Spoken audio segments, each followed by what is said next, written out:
Hello and welcome to the Creative Amplifiers slightly old school look. We've had an absolute technical bunch of mayhem things happening over the last few minutes. Neil was running the show.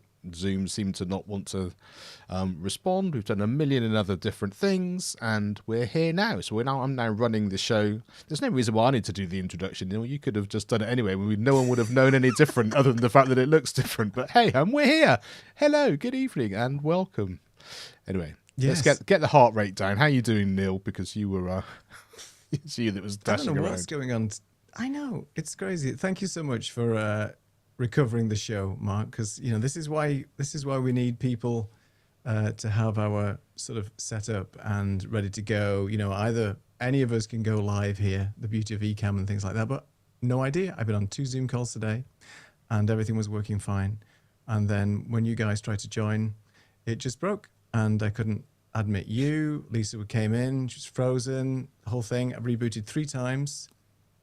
I have no idea what's going on. The internet seems fine. There are some problems, according to Down Doctor, about Zoom, but not like massively. I don't know. Anyway, here we are. And it's ironic that one of the points that we're going to bring up today is do a tech check with your guests. So, Yes, Well, here we yes. are. It's because the gremlins, they show up and they do things. They do. And then the question is, how much of a tech check do you need? Because we've been trying to do this for over half an hour. Maybe we needed an hour or an hour and a half. And it's just, that's a lot of sitting around when it does work, though, isn't it, after you've done it? So That's funny. Bizarre. Saeed has joined us. He says he wants to speak to the manager. So I don't know who the manager is. I don't know. Does he want his does he want his money back, or is he? I don't know. It's all over the place today. So I anyway, don't welcome. know. Yeah, welcome. Talk Thanks, amongst yourselves for a moment. Neil, I'll let you just take us into the first little section. I'm just going to organise a couple of things my end. Yeah, just no so I problem. can see a little So- bit more what's going on. Why Mark is beavering away and taking over the production, as he's not been in the game doing this production for some time now. So thanks again, Mark, for that. So yeah, today we're going to actually be talking about bringing guests on to your show. We have a few points that we wanted to bring up. We wanted to talk about how we have brought guests onto our respective shows. Between the 3 of us, we bring on guests all the time, basically, on some of the shows. Mark is a professional at bringing guests on. He's had probably over 400 plus guests on his podcast over the years. Audio originally, then video. Lisa does in-person interviews, remote interviews. I do the same. I get most of my guests on remotely. And then obviously as a collective, as the Creative Amplifiers, this was the crux of our show originally. We were bringing on the eCam fam. So we know a thing or two about bringing guests on. And especially into live situations like this. A lot of the time we bring on guests live. We also bring them on and pre-recorded. So we've got a few points that we wanted to go through today to talk about bringing guests into your production. So the first point that we wanted to talk about is, where on earth do you find people to join your show? And why would anybody want to come on a show like this? So when we originally started, obviously it was all about showcasing the eCam fam, the friends that we met at Creator Camp, and basically just talking to people who do live production, specifically working with eCam. But if people are just starting off with their own live show and they want to bring on guests, or even if it's just pre-recorded stuff, where would people go to find guests? So maybe I can talk to Mark first, because obviously he's had a million guests over the years on his shows. And I think from your perspective, Mark, you didn't really have to sort of advertise too much to bring people on, but to tell us how you started really with how you brought your guests on your show. Yeah, so I mean, I think you have to remember there is a journey to begin with, because no one knows who you are or what you're about to begin with. So I think the first season that I did, I sort of just went into the world that I already had. So I approached some people that I knew, because my podcast was education related. So it was some teachers, some people I knew within the education field, and was just able to kind of, would you do this? And this is the sort of thing that it's going to be, the sort of things we'll ask and that kind of thing. And most of them were really excited about the fact they were going to be on a podcast and they wanted to share the journey, and it was really, really a lot of fun. And I sort of managed to just sort of get enough to get a bit of a buffer, just to sort of see how many people I could get. And then it sort of just expanded after that, because I then got people saying, oh, we've listened to the show. I've got something which is sort of related, or I can talk about this and I can talk about that. And so gradually, bit by bit, people would then get in contact with me.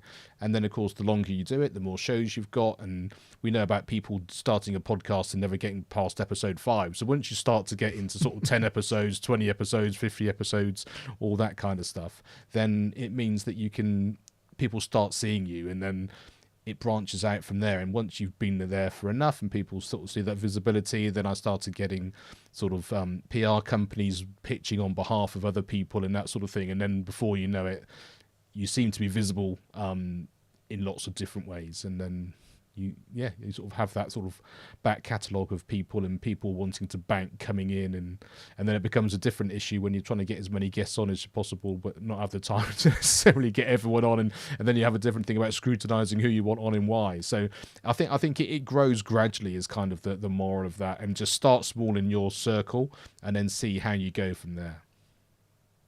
Yeah, I think it's important to maybe look at your network to start with, right? I think that's what we've mentioned before, friends, people that you know. But Lisa, obviously you've morphed from one show to another now. So this new incarnation of your show, Appetizing Life, has obviously some guests now, a guest component on that where you're interviewing people and so on. And I think most of your interviews have been in person, right? So how did you sort of start to select or even consider what type of guests you wanted to have on your new show? Definitely an even mix. Definitely starting with your network, your circle, and then asking that circle who they know after that. But one of the things I've been doing now is going on places like Substack or on Instagram and plugging in the type of person I'd be looking for. So say I'm looking for a doctor who specializes in women over 50 and their health issues. And you start to plug in those keywords and people start to show up in your feed, and you can kind of start to distribute who would work, and then just reach out. It's a cold reach out, obviously, and follow their feed and like their things and make comments so you have some kind of connection. And I think that's a really great way to find people that you would like to have as guests, or people you want to collaborate with and have as guests. So you go look at the people that are doing the same topics you're doing. And that's, gives you another avenue for collaboration. So I would say that's a new, not a new way, but that's another way I've been seeking out people and finding interesting people who are maybe authors or, like I said, a specialist in a specific field that my audience would love to listen to. I know, Mark, we were talking earlier about the services you can also use that help match you with somebody that you want to have on as an interview. Or maybe you can talk a little bit more about that, because I just started looking at that, so you know more. Yeah, so Podmatch is the organization company that I've been involved in, and that's really good because one of the things about obviously reaching out to people is they might not be interested in being a guest, or they might not used to be being a guest, and it's a little bit left field, even though they'd be a great person to chat to. Whereas Podmatch, you've got people or sort of entering Podmatch as a company as people wanting to be a guest, and people who are hosts, and then they sort of max you up and give you ways to introduce yourself, and you can sort of do it vice versa, so you can sort of swap episodes and that kind of thing as well. So you already know that the people there want to be on a show and they're looking to be someone that you can actually participate in. You have the option to pass if you think they're not quite a right fit, or you can have a dialogue and work out exactly what you're going to talk about. And that's worked really, really well, because it just gives you a good bank of people, and of course it's growing all the time, so there are more and more people joining and more people who start to follow what you're doing, and it's a really good way. And then you sort of, within that, of course, you've got testimonials of people's other shows that have been on there, and you can see their website, you can see their bio, you can see what they've done with other people's collaboration, so you've got a really good idea of who they are before you even book them or before you even open that dialogue. So I think that works really well. Mark, I have a question about that. Is there a fee for that, or do they charge? Or I think it's a sliding scale. There's sort of an entry free level, which gets you so far, and then beyond that there are various different options that you can use.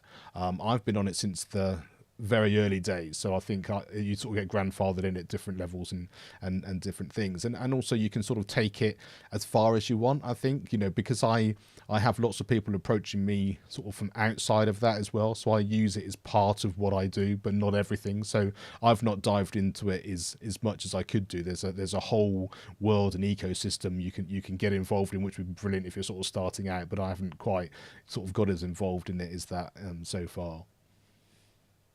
I see from a number of different services that you've mentioned, there's quite a few that get advertised on Facebook as well. There's like Need a Guest and things like that, where people join a Facebook group and they post what types of topics they can talk about. So people are always looking to be guests on various shows. It's a great way to advertise maybe a service that you have, a book that you've got coming out, whatever it might be.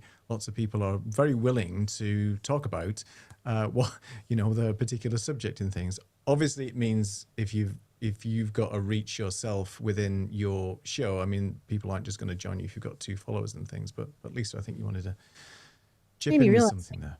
You're in I'm going to call it an organization online. So say like an SPI that Pat Flynn has, that they have a community. Dive into there because, people are trying to connect anyway, and they're trying to get their message out. So that's another good place to, try to find guests. They make connections. Yeah, you're working through your ecosystem. And I think the other thing is as well is you can flip it to making a list yourself and actually have different levels of people. Like you say, if you're just starting out, you might think Pat Flynn is too far, he's too busy, he's been around for so long, he wouldn't be able to do that. But you don't know unless you try, and they should be on your list and you should approach them if you want to. But then you've also got people that are kind of a mid-level, and you sort of think actually they might do, especially if they've got a book out or they want to publicize something, they may well get in touch. And then, like you say, your immediate network or people you can do as well. So it's really important that you sort of have these sort of aspirational people as well as the people you think that you might have a sort of relatively low hanging fruit, because of course at the end of the day, if you've got a regular schedule you're doing and you want lots of content going out, you need to have enough people on the show. But you shouldn't be just limited by what you think that could be. You can sort of reach out and have sort of specials and sort of make those outreaches as well and see if that actually makes a difference at all.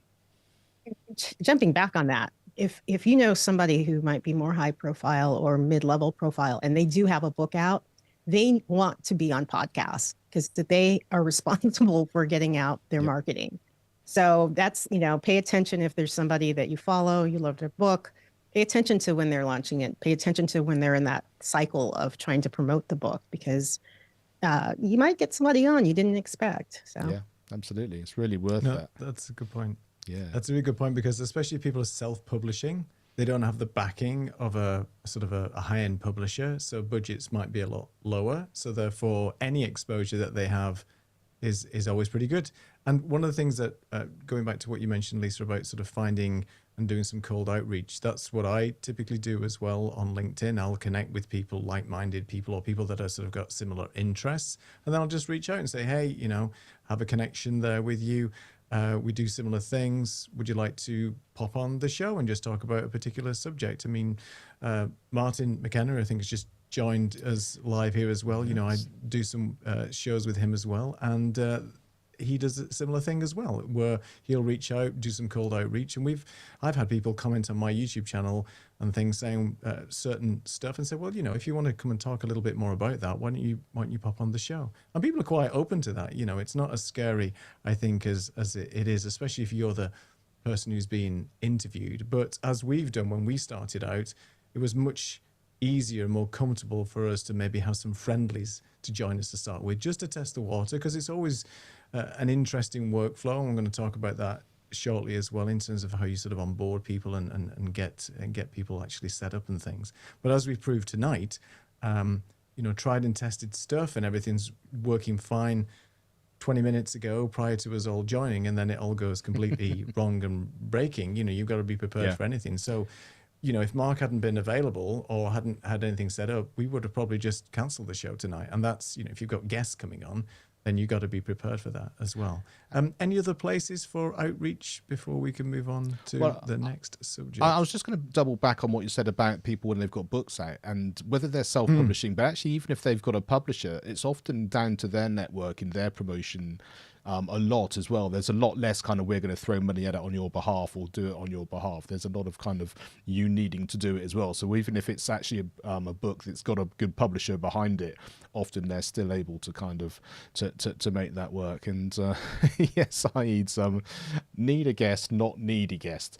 That's true as well. There's probably a different show for that particular one, maybe behind closed doors, as we as we continue. We can do that one. Lovely. Great to see you as well, Dal. Brilliant stuff. And we should just hello, Sahar. So this is fantastic because so here I was a guest on her show. And this was one of those things. It's a really good sort of living example. I was working with somebody, knew they were on her show, followed it, made some comments, we got talking, got connected. She invited me onto her show, and then we were able to connect, and she's doing some brilliant stuff in the education world in the Far East. And so it's really, really easy in that kind of connection. And here she is tonight on our show, which is brilliant. Thank and it's so much just for that joining kind of us. continual conversations and those things as well. So yeah, thanks so much for being here. Really appreciate it. And I just love the way these connections can be really organic, and just grow over time in whichever part of your sort of world it is. And so yeah, thanks so much for being here. I really do appreciate that. You So just sparked That is something. wonderful. It's one placement. We'll move on. Look at other podcasts and their guests, the podcasts that are, in the similar realm that you're in. And if you see somebody that you think, hey, that would work for me, that's a really good source just to check out your competition's podcasts or adjacent. Adjacent. Exactly. I think that's the thing. Yeah. Adjacent. Nicely put. And it doesn't have to be like the specific subjects, as you said. There's lots of people out there who'd be willing to come on and have a chat, even if it's just a tenuous link with somebody that you might have. And I think to your point around the Pat Flynn's of the world as well, it's always good to have your Dream 100 list, as they call it. I've been working with people who keep telling me to have that Dream 100 list, the white whales that you want to get, the ones that you want to sort of get on your. So aim high, because at the end of the day, you never know. People might want to come on your show. They might sort of resonate something with you and pop on there. And there's everybody's available, and they're just people at the end of the day. And if you can talk to people, then why not? They're not all just people, though, Neil. We know what it's like working with some, don't we? So okay, well, we'll just leave it at that. Yes. And I love this for Martin as well. You're amazed when the many people would like to be regular live guests, and that's really good as well, because I know your show that you do with Martin and the things that you've done, the number of people that actually will come back and back and back, because it becomes like it's just a community then, isn't it? That's the thing. It means that you're having a continual conversation. It might be that you're teaching something specifically, but if you're just having a hangout with a little bit of a topic that you can do, and then that's where the community thing comes in, and I love that. And it's one of the things I liked about what we did when we had people in the Zoom room and just bring them on ad hoc. That sense that we're just sort of all in this together. Yes, we can focus on certain things, but then if we go off at a tangent, then fantastic, let's do that. If it's serving people and people are learning something, then why not go for it? That seems like a great idea. And I think it breaks down those barriers as well for people who are a little bit nervous, or have never been a guest or have never been live before. It's easier for them to maybe just come on as a guest to have a little quick chat instead of running a full production and having to do it themselves, because I know that's a little bit daunting. As we find out tonight, it can be very daunting. So just depending on what those people want to do, it's really nice for them just to come on, as you said, chat for a few minutes, and then just go back into the green room and chat amongst themselves and so on, which is cool. Fantastic. Go on and take us into the next segment. Where are we heading next? The second segment is the one where Lisa shines. Basically, this is how we need to get organised, and irrespective of having a show as well oiled and as organised as this, no pun intended, then you do need to have some form of system. You need to be able to research, some information around your guests' bookings. Have a system in place. So Lisa, do you want to take us through a little bit about what sort of things that you put in place for us as part of our workflow to make things much easier for onboarding guests and then actually getting those guests on and then prepping and so on? Because I think that's a really important part. And I'd be interested to know what Mark does when he has his guests as well. And I'll tell you my sort of little workflow in the background as well.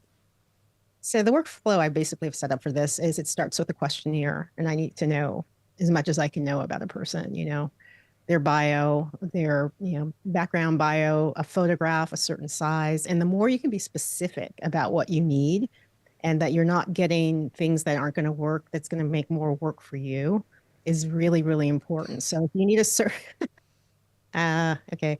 Uh, if you need a certain size photo that you're going to use for, your different social media things or just for promo, be specific and tell them that's what you need. If you need it to have a clear background and not have a lot of stuff going on in the background that you then have to take out and edit, and that's more time on your side, ask them to do a very clear, headshot with no distractions. And if they don't have one, they can snap it with their phone. It's fine.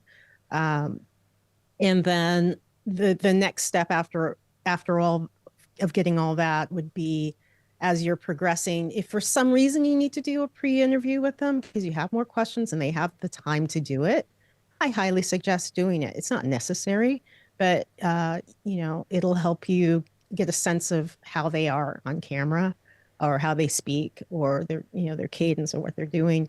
The other thing would be to make sure they have the right equipment prior to even getting on the show. So make sure that they I love your laugh.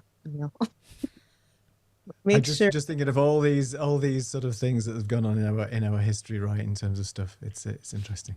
So you should have a list of what the minimal things that are necessary, so that they can be seen clearly. That they have some lighting, get in front of a window if you have to, if you don't have a light. That they can be heard. How's the sound? What are the camera are they using? Are they going to use the back facing? Notice I said that the back facing side of your iPhone.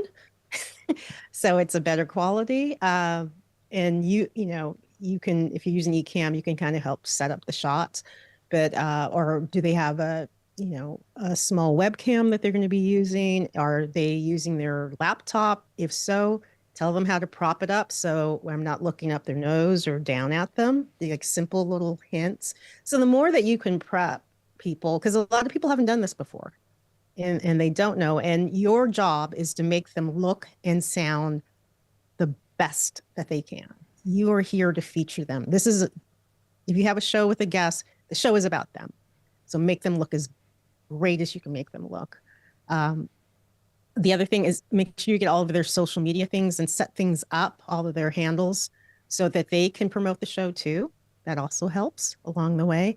And then I would say, and I'm jumping, there's more to it, but I'm giving you the basics. At the end, after the show, your job's not done. You need to reconnect with them. You need to thank them. If you have anything that, you want to give them an episode or a link to the show or any other thing that they might have, give them everything so that they can promote it and they can feel proud of it.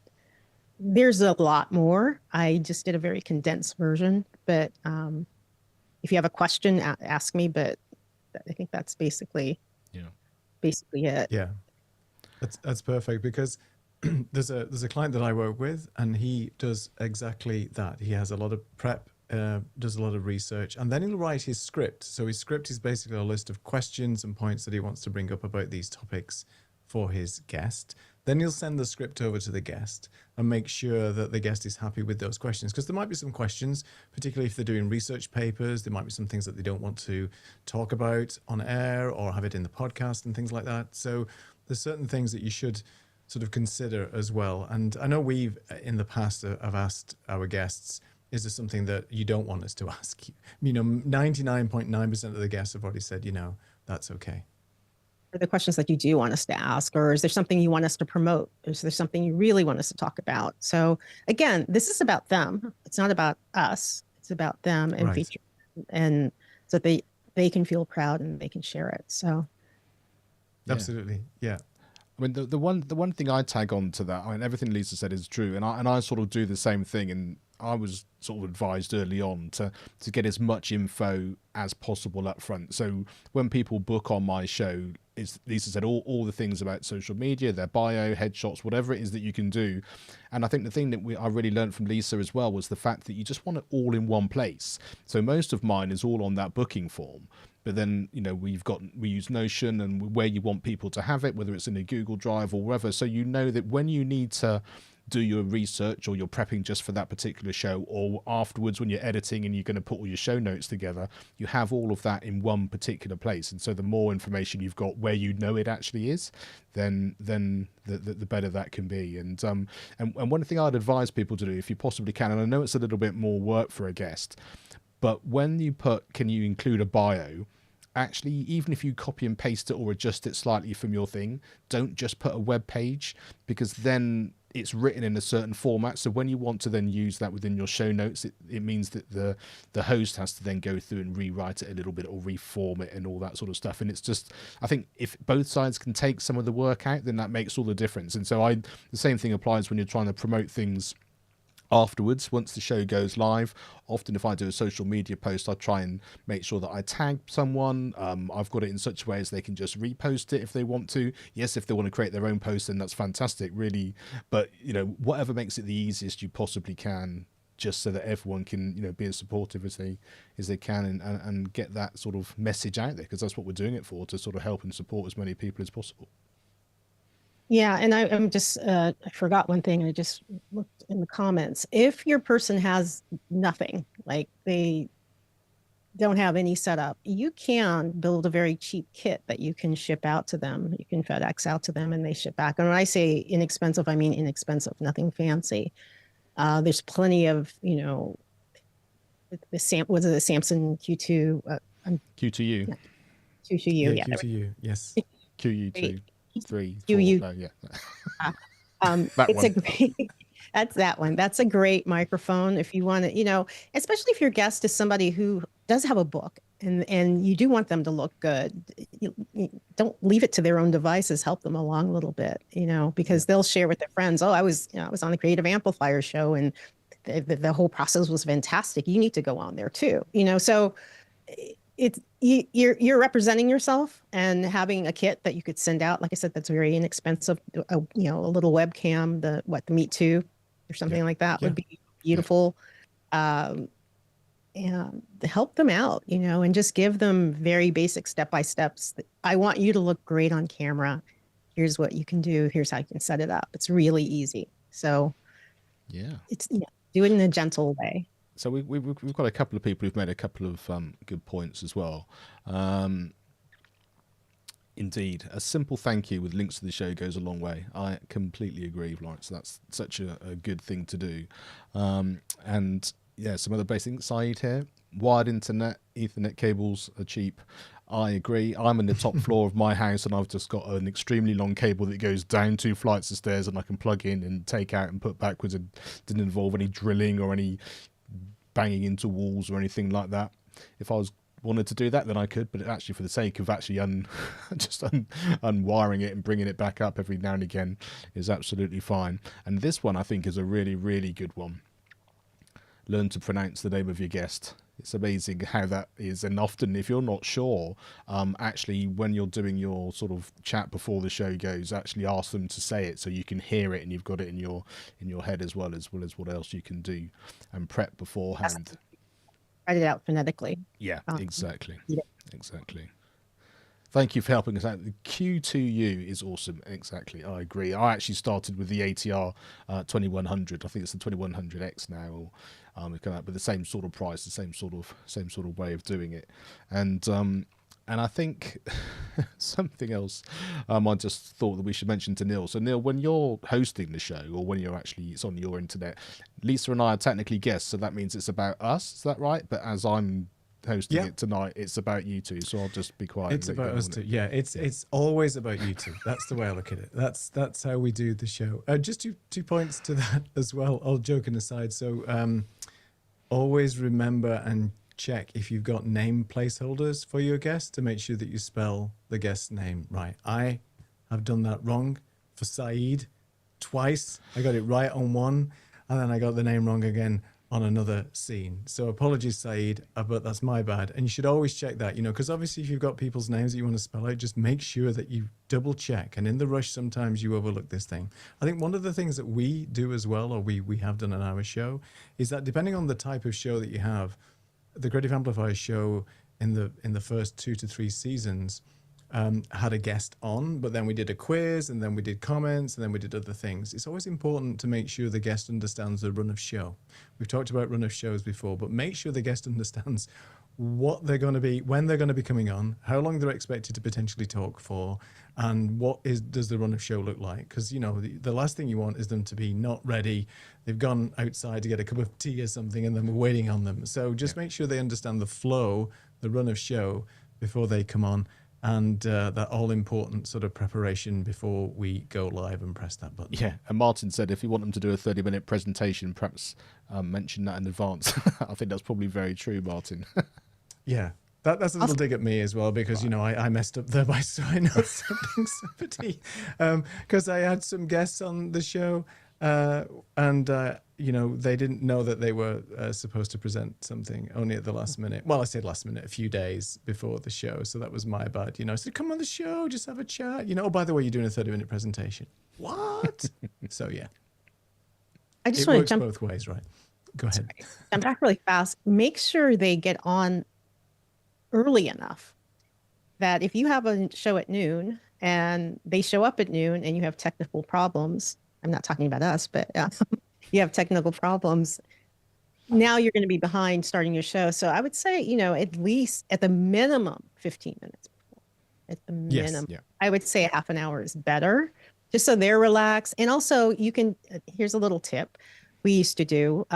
We would get on, we'd chit chat, tell them the run of show, and then we would shoot a quick separate question video that was just an isolated shot of them, single shot. And I can then turn that into a different thing for social.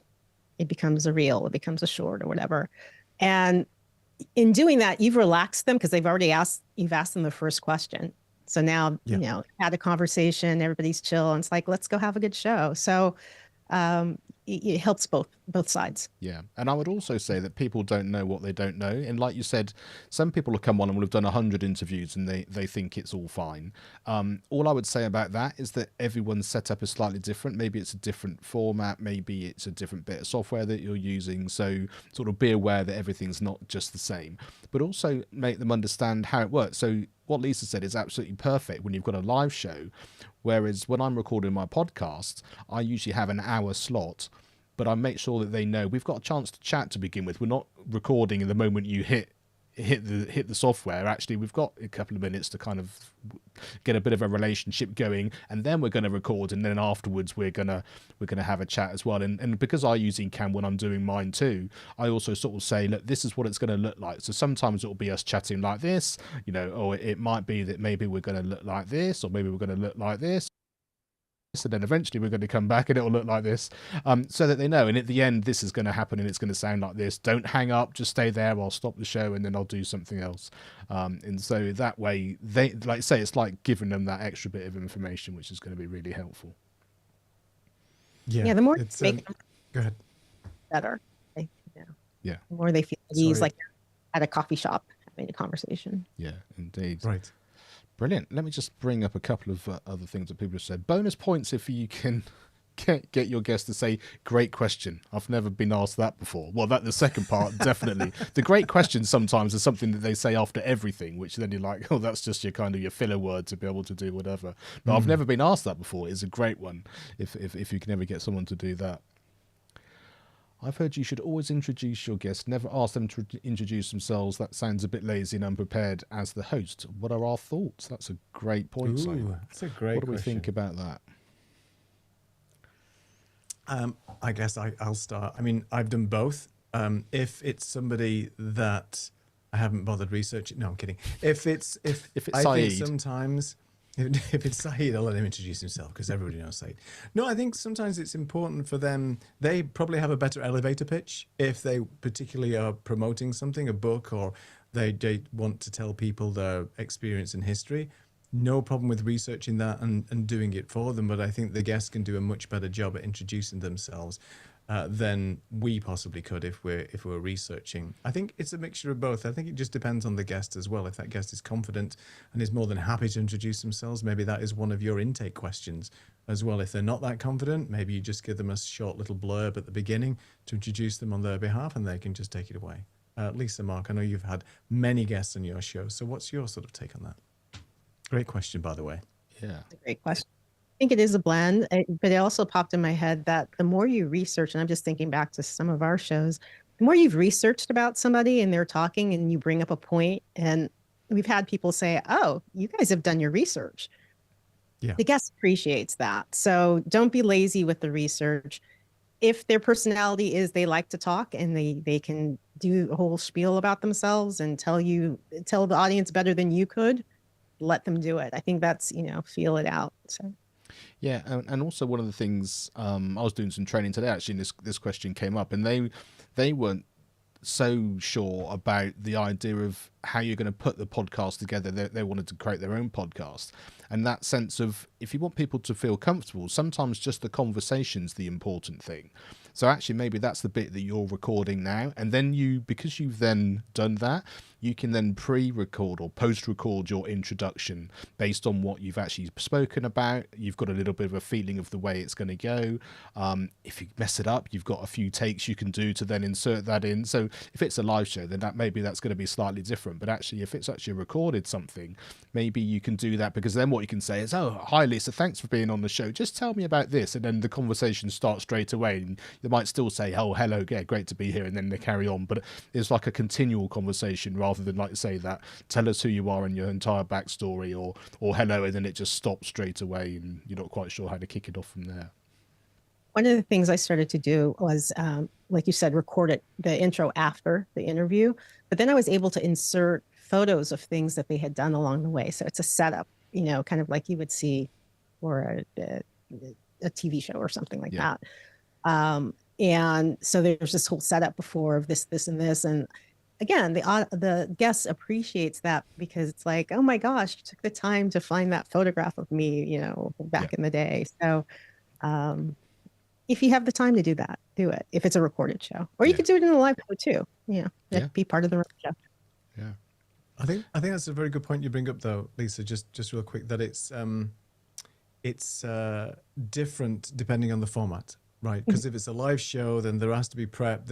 You have to get that message out there as part of the interview process. But if it's recorded, you can obviously take your time. You can edit stuff in later. You can do, as you said, the intro, so on. So again, it all depends on the format. And if it's an audio podcast, then Mark, I guess you do a mixture of live sort of to tape, if you like, and then you do some live shows as well. But I think the majority of your previous podcasts back in the day were all sort of pre-recorded, so you had the time to edit and clean up and remove things, and if there was a question that wasn't answered either correctly or whatever it might be, you have a lot more time to be able to just take that and craft that podcast over. So I think it just depends on the format, and again, you need to just work out the flow of the show, the intake form, the research that you do, and everything else, and the prep is important. Yeah. Martin was asking about your background music and complimented on the relaxing style that it has. And I guess that's, like I say, it depends on what your show is and whether it's going to get in the way. If we're having a proper conversation where we're listening intently to the dialogue, then maybe the background music doesn't work so well. Whereas if you've got this sort of chilled feel and it's got this sort of laid back evening vibe, well, for the two of us, not for you, Lisa, so much, obviously being 8 hours different. But then I say again, it's down to that setup, isn't it? Yeah, and I think that is important. I think depending on, I always like to have just some background music in the background, just to help just pad out the show. Silence, because I'm not necessarily repurposing this later as an audio format. And what I do with our shows is typically when I'm producing it, there will be some background music on the live, but I'm recording isolated audio. So I'll just mix that later, throw it into Descript or whatever tool of choice, and then it just wipes that out, and then you get an audio format. So again, it's the preparation. If you don't do that, then it's going to be very hard to isolate that music later. You can do it with AI, of course, but why give yourself all that hassle? Yeah, exactly. Great questions. Indeed, they were. And apparently, who's this Saeed person? He does stuff on the internet. I believe he does. He's sort of cloak and daggers and turns up with Neil and Martin occasionally and something related to entertainment and felicitation and various things like that. But if you find him, send him our way. Let us know how he Send him is. our way. Saeed has taken over from Martin twice now as a guest fill-in host. So he's a guest host How does that work? I didn't prep for that, but it's been great. So again, it's giving people sort of the opportunity to host the show and things. And there's nothing better, I think, than hosting a live show and having some interaction as we're doing today. So it's fun. Yeah. Are we ready for the next segment? The one that is close to our hearts tonight and what we should always be looking at. I know we've touched on it already. Shall we talk about it? Let's do it. Tech check. Yeah. Tech check. Well, I mean, tech check is everything. I mean, Lisa's already touched on the fact that it's important to really, as part of the intake form, understand what your potential guest has available to them. Mark, you've done a lot of different interviews, and so have I. And even for my customers who are actually doing their podcast show, their interview show, they don't really have an understanding about what the guest has. So I'm remote producing it for them. I haven't seen this guest at all. I don't know much about them. I'm just really producing the show. Next minute, they turn up with a false Zoom background. There's a halo around them, terribly backlit or something. And it's like, well, you got 10 minutes before we're going to record this show and you're on a tight schedule because you're doing back-to-back recordings. What do we do now? Because sometimes people will schedule like 3 recordings in one day, back to back, and you've got a guest waiting. If that other guest is late, it's a domino, isn't it? It's a knock-on effect to everything else. So now there's not much you can do. So tech checks are really important. So question for the audience, if you are doing those types of shows, as Lisa mentioned, do you have a quick tech check a week before they actually come on the show, especially if it's live? Get them prepped, maybe send them a camera, some lights, a microphone, whatever it is. I'd be interested to know what people do. But, the first thing, as we mentioned tonight, tech check is really important. So how long before you go live do you get your guest on? I know you've mentioned it, Lisa. 50 minutes, I think, if it's somebody who's done a lot of podcasts before and so on. Yeah, But I think 30 minutes. a minimum. Yeah, minimum 15, 30 is nice. As far as trying to hook up with them prior, some people just don't want to do it. I'm just saying. You just they're like, I'm just coming on the show. I don't care. Yeah. But yeah, it depends on again, you've got to read the room or read the conversation when you're with your guest, understand how they are going to go through this process and do the best you can to make it work for them, but then make it work for you so you have a good show. So it's a delicate balance, I think. Well, why don't we take everyone through what happened to us tonight? Because this is a real life sort of practical example. Sure. So why not? In our previous seasons, we used to literally meet an hour and a half before we went live. We'd do the tech chat and then we'd just basically chat and catch up for a bit. Then our guests would come on and we'd make sure they were all set and everything was working fine, and then we go live. Mainly because we wanted to hang out for about a whole day before we did anything else. So bearing in mind we haven't got any guests apart from ourselves, so the last sort of 2 or 3 times we've done it, we've done half an hour before, enough time just to make sure, because almost always we come on and everything works absolutely fine. We might change the odd comment layout, that's about it.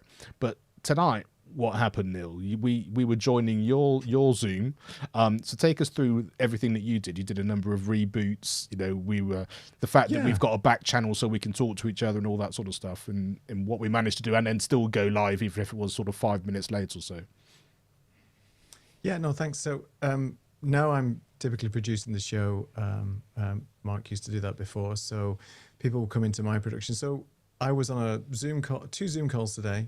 No problem using eCam for Zoom as I'm using right now, and not problem at all. So we set up the call, 7:30. Mark and Lisa joined. Mark joined, no problem at all. And then Lisa joined, and then things started to freeze. So it just seemed to be that, yeah. And I thought, well, something wrong with the machine. The machine's been on like 24 hours. And I always say, and we've done that in our tech check list as well, that you can download and find somewhere. We can put a link later. Is that one of the things you should always do is reboot your machine before you start a live show or something, just to clear out any of the nonsense that's going on, make sure applications are not consuming bandwidth, all that kind of stuff. But I rebooted 3 times, set up 3 different Zoom calls, and there was just no way that it would work. I even got to the point where Lisa was able to join, no problem. Then when I saw Mark with the admit, clicking the admit button, and just nothing worked at all. So it was great that Mark still had the profile in eCam, and because he's done this so many times, we just decided, well, okay, Mark will host the show now, and we just flipped over the accounts on Restream and so on. But I just rebooted, restarted 3 times, and I've still no idea if it's going to work, but My friends at Ecamm have basically said that there's been a few issues with Zoom recently over the last sort of 2 to 3 hours. So maybe that was it. Maybe it was felt more in Europe, in Portugal side, where I am, than Mark, because obviously we all hit different Zoom connections. But it wasn't an Ecamm problem. It just seemed to be like a Zoom issue, but we're on Zoom right now. With the importance of tech checking, there was no way, if Mark hadn't got his setup, we could have gone live tonight. It was as simple as that. I mean, I think, Lisa, you don't have the profile set up or anything, and it was just one of those things. So we would have had to abandon ship. So I think 30 minutes in now hindsight is a really good time to be able to actually just go and check things out. And great, if everything works in the first 5 minutes, we can have a chat and with our friends and have a drink and so on. But yeah, it's very important, I think, to go through all those issues and make sure there's no problems and run through the scenes and things. I think so. It depends on how complicated your show is. When we did our show before, we had a lot of bells and whistles going on, the quiz and things flying in and the comments and all the different scenes. If you're doing something basic, obviously, you won't need an hour or an hour and a half like we had before. Plus, we wanted to hang out, like you guys said. But also just have a second backup thing that you could go live if you need to. And I don't know, if you're going live on YouTube, have your phone set up so that you can just still do the show. Do you know what I'm saying? And it may not look pretty, but at least you're still showing up. So I think we all have backup cameras, just in, a webcam or whatever, just in case the camera goes out. And maybe you can't afford to do that, but just have a backup plan. Think, what's the worst case scenario that could happen going live? And do that. As far as your guests, make sure that they can contact you if something happens on their end. So make sure that they can, text you, or do you know what I'm saying? So that you know what's going on, or they know what's going on if you have something happen on your, through your feed. So always have a line of communication with your guests, because we had that happen a couple of times that, people just disappeared and they were having an issue with their internet, and, you keep the show flowing, but at least you have a back end to communicate. Yeah. And I would just add to that. And it doesn't always work. If you've got a middle person connecting you to your guest, if you're doing it through a PR company, some people are brilliant and they're like, we've done all of our bit. I'm assuming the guest is happy to, I'm going to give you their details in case there's an issue. And then you've got that direct line of communication. There are some companies that I've worked with, and actually they want everything done through them, which is fine as long as they're available when the show's going to go out or when you're going to do the recording. If not, you're emailing the PR company, who then you get, I'm not in this week, or whatever it happens to be. They've done everything they needed to do and set the whole thing up, but for whatever reason there's been an issue, and then you can't get hold of your guests because you don't have their details because they didn't want to share them. And if you can possibly avoid that, then I think that is something worth asking if that becomes an issue. And I think as people haven't been guests before on shows, they potentially don't know that some of the pitfalls that they can get themselves into, like making sure the phone is on Do Not Disturb, for example, making sure that they don't have a ton of things going on, like distracting emails and notifications popping up, or whatever it might be. Because they, back in the day when we were all locked down, everybody was on Zoom, and it's a little bit of that Zoom mentality as well, whereby, okay, I've done all these calls before, it's no problem, it's just exactly the same, you don't need to have a decent mic or a decent camera or decent lighting or anything, it's fine, it's just Zoom, right? So there's a set expectations as well, and if that's all they have, and they have, not very good equipment, or they're in limited spaces or whatever, then just, you have to work with what you have. We can't all be, set up in nice studios and things like that. And it doesn't really matter as well, as long as people can hear you clearly, then it's much less forgiving for the video side. But I think, Mark, when you were doing some of your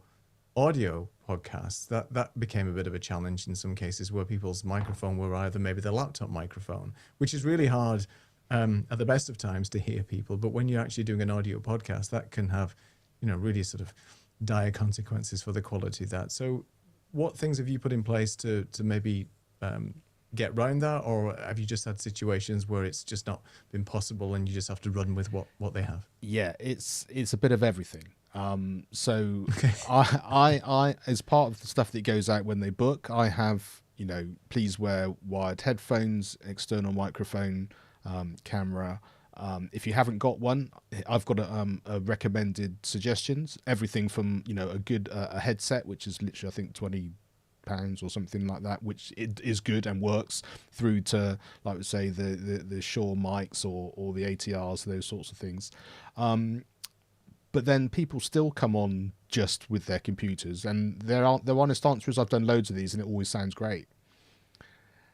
And then okay, How do you do with that? so Yeah. Thanks. so I mean, you do have the option to say, well, that's fine, we're not going to do the show, which is an awkward thing to do. I made it very clear, you've ticked the box on the booking form that you have this equipment and you're happy to do it. It's not like it's come as a surprise, but it's just is that.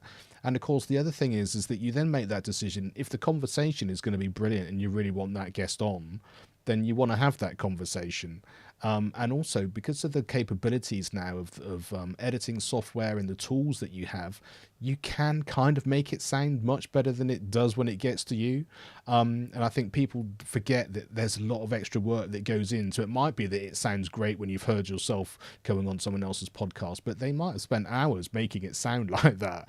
And that isn't what you've produced, it's what they've been able to produce. And yes, if you've got maybe the latest Mac, their camera, their microphone is better than if you've got one that's sort of 7 or 8 years old, but it's still not the same as if you've got a microphone. But that isn't necessarily what you hear on the podcast, is the skill set of maybe the engineer or the podcaster or whoever's done the editing to make you sound as good as they possibly can do. So yeah, it's a bit of everything. All sorts of things happen and you just have to make that judgment call. And at the end of the day, I normally go for the conversation's important and I want it to happen. And I've put my time into it as well. If I have to make that extra effort, it's my show. If it's going to be terrible, then I wouldn't do it. But generally speaking, I try and make it happen. And then I'm just aware of, they then come back and want to be a guest again. Then maybe you think twice about doing that, or you do it in a different way. But yeah, so it's a bit of it's not a one size fits all necessarily, even when you've put all those frameworks in place to begin with. Yeah, and to your point, the AI now with Descript or Ophonic or whatever, that you can clean things up if you have to. One tool that you might want to mention to just as a extra thing, if people have a lot of background noise, they have a fan, they have a heater, they have something that is going to get picked up. There's a thing like Crisp that they can download that will take some of that noise out.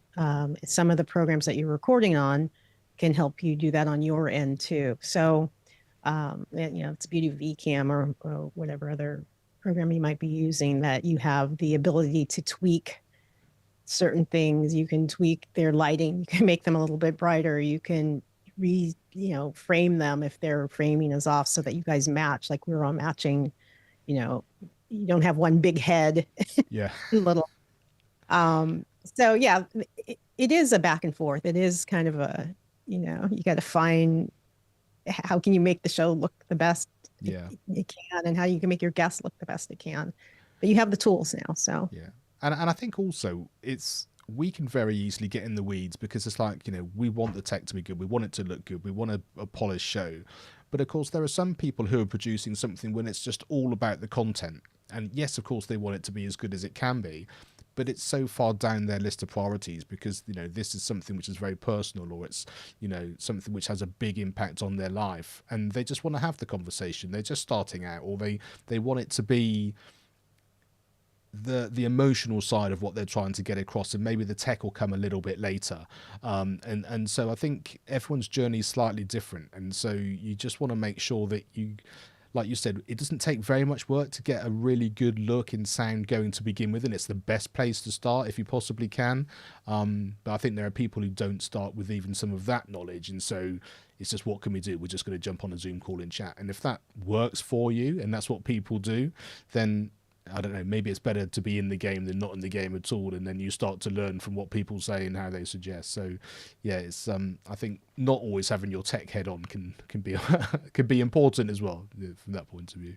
Yeah, definitely. And people are a lot more forgiving, I think, as well. If you look at sort of some news shows and things, news shows, not news shows, that are out there, then a lot of people are just basically, forgiving around that and stuff. Yeah. Sorry, Martin's just going off for dinner. I was just waving goodbye. Oh, all right. Have you a nice dinner. That's late for you. 9 o'clock dinner, sir? Okay, enjoy, and thanks for stopping by. So Exactly. I think it's important just to, as you said, Mike, not always have the tech head on, and you can make do with what you can. And one of the things that I typically do as well, if I'm remote producing stuff, and I know that there's potentially going to be edits, make some notes as you're going along with timestamps on when things have either like glitched or that question wasn't answered properly, or there was a bit of a fluff or something like that where you had to do edits and things. And especially if you've got the luxury of recording and then editing later, then that's a tip. And I don't know if you do that as part of your shows, Mark, where if you're recording some of the things, and Lisa as well, do you make some notes maybe when you're going through, just like a little quick note in the notebook, like scrap that was at 9 minutes in or something like that? Because I think it's important, because it makes, if you're editing as well, if you're doing the work afterwards, makes things so much easier for you later on. I also do that for sound bites that I think will be good for, Good tip. shorts. Like if somebody says something, just write the first word, and then as you're, skimming through it, you can find it. Yeah. So So I think we might need some Wonderful. more guests on, because I haven't seen you write anything down in the last hour. So maybe. I know I'm usually like you're It's all scribbling. mental notes. It's all mental notes. Is it- Transcript, right, Lisa? It's on the Just show throw it notes. into transcript and say, you said this, then delete. Done. Easy. It's done. Yeah, exactly. Do you want to, shall we check some comments before we go into Yeah, the next section? I know we're absolutely. running a bit late tonight, but that doesn't matter. It's our show. Syed says, always do software updates 10 minutes before you go live. What could go wrong? Oh, you mean feel like I 10 did hours that. before, Syed, is what you really Yeah, mean. I Yes, know. exactly. No idea what's going on. Yeah, just make sure you give yourself enough time, because like we said, there are so many things that can happen with your guests. There are so many things that can happen without you even thinking about it. Putting yourself in that position of suddenly doing an update or not testing something that close to the show going out, you're going to ask for all manner of issues going Ask for through. trouble. Yeah. Good recording a show if you of yourself before you go live too, or Yep. record, That's a because good then point. you'll notice if the sound's right, and notice if your lighting is right, if you left a Coke can in the back, or Starbucks anything coffee else. table in Game of Thrones. anything else Yeah. that you just left on set. So yeah, it's a good. Yeah. I want to go back to what Mark was talking about. No, I'm just kidding. So anyway, let's go on to the next segment, which is Is this related? If you've something got that multiple we, shows, is that what you're talking about? It might not be related. But yeah, that's right. You just change the setup. That's exactly what I mean. Change the lighting, Yeah. make sure it fits well.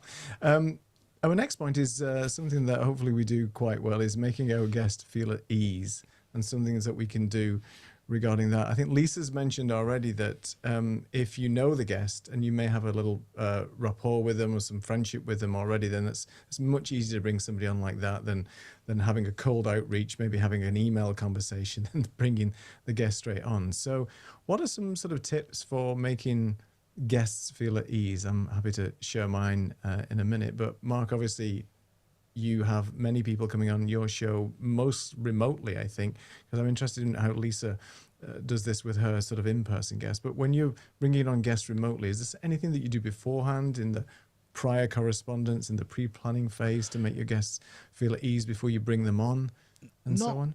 I mean, not necessarily, other than the fact that if you've done all that prep and all those things within your booking system, they feel prepared because they know what to expect. So I think that they sort of feel like they know what's going to happen, which I think it's the unknown, which is the scary thing. The biggest thing is the first 5 minutes when we're chatting just before we record. If I've done a bit of research, I know that they're living here, or they're living in the States and they've just had a snowstorm, or something that's happened, or I know they've got kids the same sort of age as mine. If they've just gone to university, they just started school. Just something which is a very easy answer because it's related to them, and then you get a natural bit of conversation going, and then everyone just relaxes, and then I'm just explaining that once we then start recording, it's just like this. It's like we're meeting for a coffee. Whatever you'd normally chat about there is absolutely fine. And if it's not live, just to say we'll do it as a live chat, it'll be absolutely fine. Should you need to say anything extra, should you just need to do it, just let me know and we'll take that out. And that takes an even more of the pressure off as well. And then very little happens after that. Occasionally the odd thing, but generally speaking, it's just like we're meeting up for coffee. Depending on what I think my sort of first or second thought of that person is, I say it could be a glass of wine or a beer, but sometimes you get that pitch a little bit wrong, but it usually makes someone laugh, if nothing else. Yes. That makes sense. Lisa, you have people in your studio having discussions with you and so on. What's your sort of pre-show prep to make your guests feel at ease? Snacks. No. You're baking. Done. Easy. That's great. Okay, thanks for that. Like if when I was on a TV show, you come in, you show everybody where everything is. Where's the bathroom? There's a little, I don't want to call it craft services, but there are snacks and there's water and then there's drinks. And we kind of sit and talk about, just loosen them up, talk about the show. And like Mark said, what's going on in their life and then bring them on set. And, it's me running it, but you kind of are acting like wardrobe and makeup and make sure everybody looks good and their clothes are right and the mic is right. If, whatever mic you're using, if you're not using one of these. And just make them feel at ease and like they're at home. And you came over to my house and we're having not cocktails, but we're just chilling and we're talking and you're going to tell me your story and I have good food for you and some drinks and let's do this. So that's the vibe you get when you come to me in person. We're just having a conversation that I want to share your story. And I think that's really important is making it, as you mentioned before, making it about them and to make them feel comfortable as well as you obviously are trying to make them shine. They are the star of the show if you're a guest. And one of the things that I do is just make sure they feel comfortable with the surroundings as well. Like if they need to have drinks with them or whatever it might be, I'll take a look at the sort of setup and make sure that they're sat. And, a lot of people maybe move around and stuff when they're talking. And I'll say, just get yourself in the most comfortable position. Then we can adjust your camera setup and things like that. You don't have to worry about being sort of too far forward or whatever. We can take care of that. Again, making them comfortable in the surroundings. And also, one of my customers who I work with, because it's a pre-recorded podcast, they just say, look, if there's a problem with the question or you can't think of an answer, it's fine. Just pause. And that pause, and then we'll just edit that piece out and we'll write down what it is and so on. So there's never any big expectation of getting everything right first time. And even when it's live, it doesn't matter because when you're live in a conversation, things happen, doorbells ring, Amazon guy comes to the door, whatever it might be, and it's just the way that things are. So it's not a problem, and the expectation isn't that high for when you're doing sort of live podcasts. Remember the guy that was being interviewed, and it was on BBC TV, where this little child came running through the door, and the nanny was trying to pull her back right in the middle of that. So I mean, that those things do happen, and that was a live BBC broadcast or something. So it doesn't matter, and I think. Telling stories like that and just making people feel comfortable, and it's not an interrogation, it's not a job interview, it's about them at the end of the day. So let's just relax, have a coffee, chill out, or a G&T, whichever country you're in. Exactly, and Sai just likes lying in bed. Is his most comfortable position. It's comfortable position. Well, fine. That's whatever a works bed cam. Exactly. Whatever works. Yeah. Up down shot. Yeah, exactly. Mirrored ceiling. Anyway, yes. Oh dear me. One of the there it is. Quiet. One of the things I was going to mention is I used to have like a little checklist of things. So I have a list of things I go through just so that I don't forget. I very rarely look at them now, but things like how you're going to introduce somebody, things you want them to think about, and things I just need to remind myself of.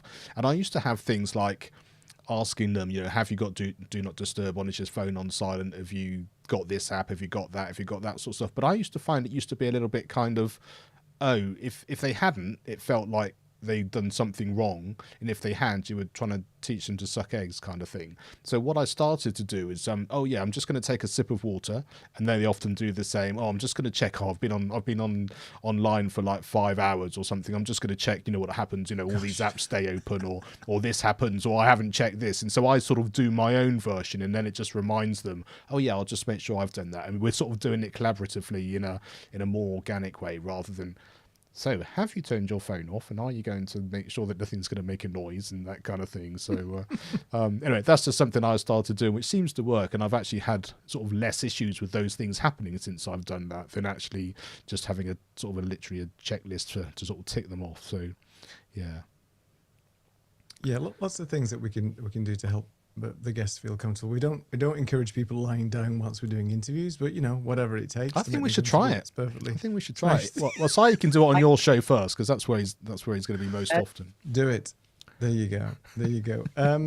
So our last segment tonight is all about which Sleep. bed to select for your client to chill out on. No, the last segment, and we've already touched on this, is our post-interview process and follow-up. Now, Lisa's already touched on that, but I think it's really important to, thank them after being on the show and so on, follow up. And I think depending on the types of tools that you use, you could always automate that process as well, particularly if they've joined an event like we're doing tonight, and maybe it's scheduled via Calendly or something like that, where you've got an automated workflow 2 hours after the show is finished. For example, it will be just a courteous follow-up email. That can be as personalized or otherwise as you want, because sometimes you forget, you finish the show, you may be going off and then doing some editing, something else pops up, and then you forget to send that follow-up email. So what process did you put in place for us, Lisa, when we were working on the Creative Amplifiers side for guests to sort of put in place that that you have to send a follow-up email or things like that? That's in our checklist workflow, or is it something more automated that you've used in the past? Because if something was going on that I saw they were doing, it didn't sound like it was, already pre-written. Right. If you have time, if you don't have the time, do that. But I would tell them thank you the next day for being there. Let them know that if I was posting something, that they would be a collaborator on it if it was on Instagram. That way they could take it and post it and do what they wanted to do with it. We didn't do this. Sometimes for me, I will give people the actual video so they could take it and chop it up if they want to. And maybe one of the shorts I've done for it. The other thing that I did with my guests, but not with ours, is when the holidays rolled around, just remember them and say thank you or Happy New Year or whatever it is around the holidays, and do little periodic check-ins with them, because they might have something new going on. Maybe they can come back on as a guest. So it doesn't just end once you've recorded the show and said thank you. Keep the relationship going. Yeah, that's great advice. And the other thing actually just reminded me is that before the shows as well, if you've got a booking form, it's also, I found, really helpful to do those reminder that your interview's coming up, whether it's 24 hours before. Yeah. I've got one that's 24 hours before where someone's gone, I've completely messed this up. And then I've got one an hour before, which is just, as much as anything, it's not a reminder because they've realized at that point, but it's the last place which has then got the information again for logging on and all the details, and it's at the top of their inbox again and that kind of thing. So, those things are... Really, and also give them, if you tell them an hour before, it gives them a chance to not rush to sit down to turn on their, get their stuff. They can say, okay, I got an hour. I can ease into this and do a good interview. And to Lisa's point, Saeed's asked, I think, sort of along the lines of what you were saying, do we share the recordings with the guests, whether it's the raw ones or shareable shorts? I personally, generally, once it's live, I share the link and I give them, if they ask for an actual recording because they want to do it, or they're an organization and they've actually then decided they're going to create their own, then I'm more than happy to share that. What I don't usually do is share it in advance for them to give it an okay, because then you're entering into a whole sort of series of possibilities at that point. I mean, if there's occasionally you get someone get in touch and say, I said this on the show and I really don't want that to be in, and unless there's any real reason for me to say no, then I'll just make that happen, or just edit it out, or do whatever I can. But most of the time, that's very rare that that's actually been the case. I think, as you mentioned, Lisa, as well, that a happy guest, a guest that's been prepped well and so on, and will share their experience with their followers and so on. So we had a great time at the Creative Amplifiers show, loved being on there, and maybe you guys should sort of turn up and be a guest on their show as well. And as we've mentioned, we've had people come back to our show. I've had people come back on my show as well, and if they've had an enjoyable experience, they genuinely want to come back, because sometimes it might have been their first time being a guest. And I think for us, as hosts of podcasts and various shows, it's a very different experience. If you've just been continuously doing shows like this, if you're a guest on somebody else's show, it's a very different experience, and it's a lot of less pressure in some respects, right? You're not producing a show. You're actually having a chat with somebody. They're asking you questions for a change. So it's a very different vibe, I think. And I think it's nice to be a guest on somebody's show. So if you've never been a guest on anybody's show before and you're watching this, then that's a great opportunity, I think, to sort of learn a little bit about the process. And it's great. I mean, you've both been guests on other people's shows. What did that feel like compared to sort of being a host? Easier. You So much easier. Do you think it's easier being a guest? I do. Ah, I do. interesting. I do. Just- Yeah. I do. I mean, I love the production part of it, but it's so much easier because you're not being an octopus. I use that word octopus all the time, trying to, push a button and this and that and the other. Yeah. So I do see what you mean, but I think for me being a guest, or when you're a host, you know where the conversation's going. I've got lots of time to process what's going on, ready for the next follow-up question, whatever it happens to be. And maybe because I've done so many of them, that feels very natural. When I've been a guest, it's that kind of, what do I want to say? How does this come across? Is it related to the audience I'm talking to? Because I'm so used to talking to my own audience. And there's sort of more cogs that don't seem quite as oiled, but I guess that's probably just the practice side of doing that. So I find that a little bit, I like it because I think it's really great to feel what that's like, so that when you go back to being your own host, you can kind of, you got the empathy of what it's like to do that and the experience of doing that. But yeah, I think it's definitely, I prefer being the host and having the control. I didn't go through. Can I jump back? Interesting. One thing that it Yeah. just popped in my head. As far as when you do that thank you, that after the show, go ahead and, if you feel comfortable, do the ask of, hey, if you know somebody else who would love to be on the show or that you think their message should be out there, I would love for you to recommend them to me if you feel comfortable. Yeah. But it's not a wrong thing to do. Yeah. Yeah, Like important. that. Saeed's asked a really important question. I don't know what you guys have done with this. What about the legal side? Some actually ask for written consent before publishing a recording. Not sure if this is specific to the E or just the way to stay safe on, or to be on the safe side. I could speak to that a little bit. From a standard guest perspective who's not in any government or some other type of organization where there's regulatory and compliance associated with it, then typically that doesn't happen. But as a remote producer, I've worked with customers in different countries that have required the entire transcript of the recording to be sent over to their bosses in order to have it verified before it actually goes live. So there's a few of those things that happen, not necessarily consent forms, but sometimes people do want to see what's been discussed, particularly if it's a research project, something related to government and so on, just to make sure nothing has been said in there that shouldn't have been in terms of before it goes live. That's been my experience. I don't know, Lisa, if you've had any experience related to that or not. I would Good say question, though. if you have somebody that's talking about medical things, and I'm pulling this from the whole issue that happened with what's her name from Goop. Oh my God, what is her name? I can't remember. Not sure her that is.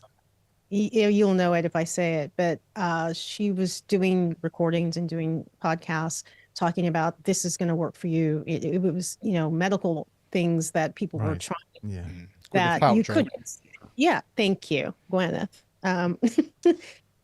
You could, Winnie, you could get, you could get in trouble, sued or whatever. So I would think again, if it's government or research or something that's medical that could harm somebody, then you might want to, be on your toes with that.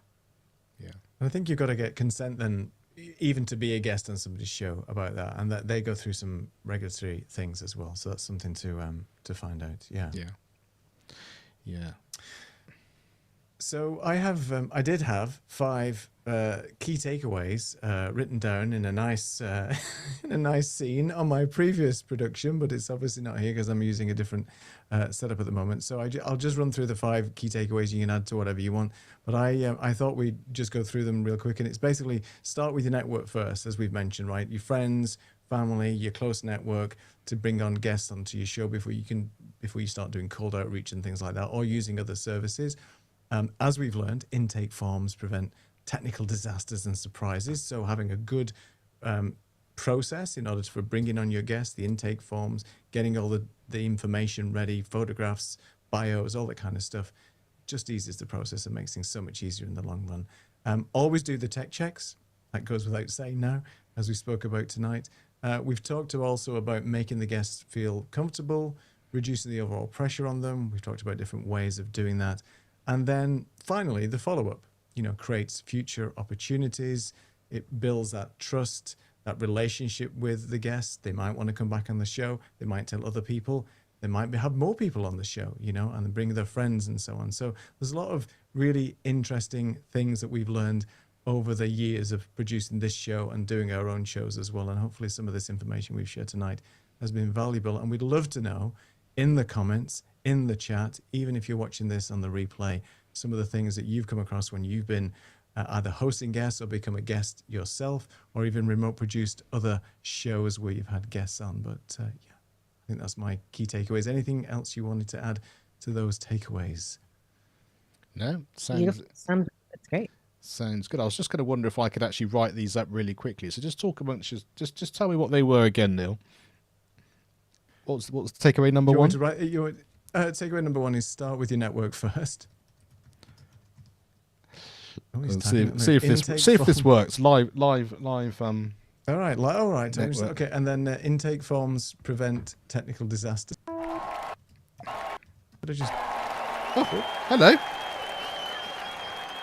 Hello.